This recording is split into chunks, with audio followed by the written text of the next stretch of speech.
Soon we could see some changes to the dietary guidelines. Those are evidence-based recommendations meant to help us make smarter choices about what we eat, what we drink at really every stage of our lives. But as we learn more, as we live longer, as we advance science, those guidelines evolve and they change. Joining us now to discuss is Dr. Kristina Carman, Senior Fellow of Nutrition and Holistic Health with the Independent Medical Alliance. Thank you so much for joining me this morning.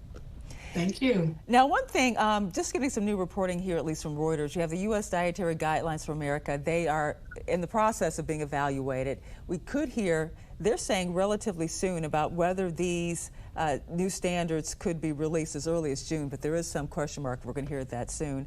What do you expect to see? What do you want to see in terms of any changes to the dietary guidelines?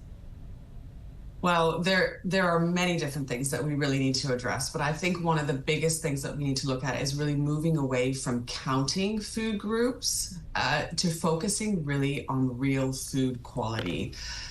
When we're looking at children in particular, we're really eating a lot of ultra-processed foods that are then marketed as healthy, and it's really showing up in lots of different complicated issues and health issues, and then we see that long term.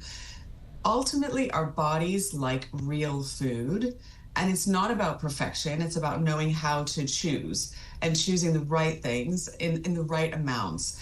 And you know, when we are looking at the differences between, for example, you know, processed foods and ultra processed foods, think about choosing, you know, something that has maybe 5 ingredients that you can actually pronounce, not 15 plus lots of sugar. So it's not about not having these packaged goods or anything like that, but it's about choosing the right ones and really also then focusing on the rest of your diet being, you know, the food quality rather than really counting those food groups. But on an everyday level, these guidelines, they trickle down to families in schools, in school children. What should we see at that level when we talk about sending our kids to school and some of the changes that should be implemented?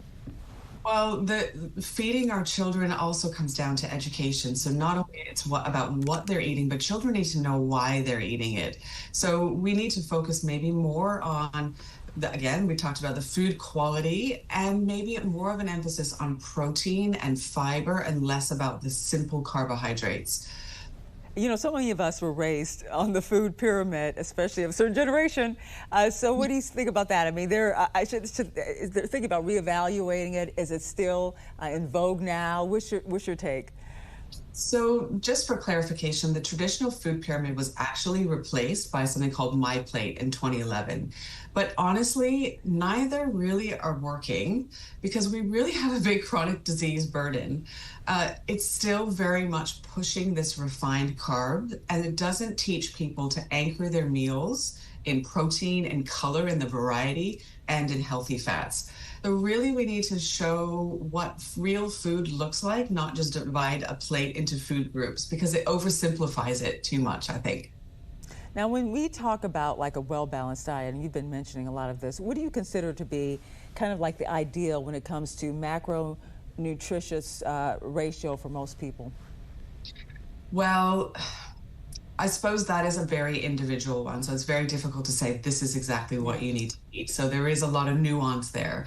But if you anchor those meals in your protein, your color, so those are your vegetables, so we're really lacking in fiber, and healthy fats, it actually supports fullness in many ways. So you're eating a lot less of you know, foods that carbohydrates, those simple carbohydrates that, you know, convert very quickly to sugar, and then, you know, you're on this a bit of a yo-yo all day long. So really anchor the meals in protein and vegetables and the fiber sources, and then everything else can be kind of an accompaniment to that. All right. And for those who want to explore this topic further, we invite you to visit imahealth.org and watch a free webinar to take a deeper dive into why the dietary guidelines matter so much to our overall health and how they directly shape IMA's approach to managing chronic disease. And thank you once again, Dr. Kristina Carman, for joining us.